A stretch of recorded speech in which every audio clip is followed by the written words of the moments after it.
On your screen now, though, is Tulsi Gabbard. She's a former Hawaii congresswoman and someone who has talked about the existence of permanent Washington as well. Tulsi, great to see you tonight. This concept, it's moved from conspiracy now, I think, to acknowledgement. And it's bipartisan. It's not Democrat. It's not Republican. In the acknowledgement of the existence of permanent Washington. What is it, Tulsi? Well, when you look at permanent Washington, you look at all the different hands that are involved. And as we're seeing this whole situation play out over the last couple of weeks, we see very prominently placed as the national security state and the mainstream media. And you've outlined some of these changing narratives and new information when they see the old piece of information wasn't quite having the impact that they wanted.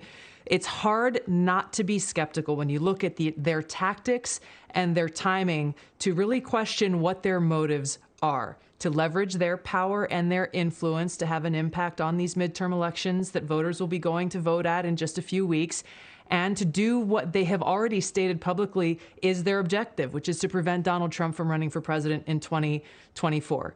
This is not something new. We only have to go back in the recent past to remember that these are the very same people who deceived the American people for years, trying to get us to believe that Donald Trump was an agent of Russia and that he stole the 2016 election. These are the same people going after parents and patriots, targeting them as extremists, as people who are quote unquote enemies of the state, dissenters, opponents. These are the very same people who want to censor us and control what information we can see and hear and say through their so-called Ministry of Truth, which, by the way, hasn't gone away. It's still there. It's just there by a different name. So the American people, I think, are seeing that, hey, this is not a one-off situation. It's just a serious escalation of this dangerous trend we've seen of the politicization of public institutions that exist to serve the public good, but are instead being leveraged for power and political gain by those in power. You know, Tulsi, I had it explained to me that administrations come and go, elections are won and lost. Political appointees come and go, but there's a class of high-level bureaucrat underneath all of the departments. And those bureaucrats remain. And they remain with their primary motive to retain power. You know, here you and I are, Tulsi. You're a Democrat.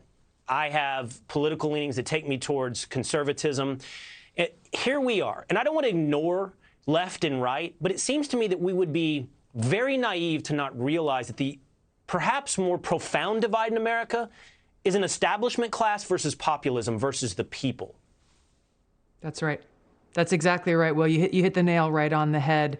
And those who exist in what is often called the deep state, the permanent Washington, as you refer to it, they are people who believe that we, the people, exist to serve them rather than them existing to serve the people. And so they will stop at nothing in order to protect their power. That is that permanent Washington. And dangerously, they've got the national security state as their enforcement arm to do so. And why would they not, Tulsi? We're just the people. They're the professionals. Great to talk to you tonight, Tulsi. I always enjoy talking to you. Thank you so much. Likewise. Thanks, Will. Hey, Sean Hannity here. Hey, click here to subscribe to Fox News YouTube page and catch our hottest interviews and most compelling analysis. You will not get it anywhere else.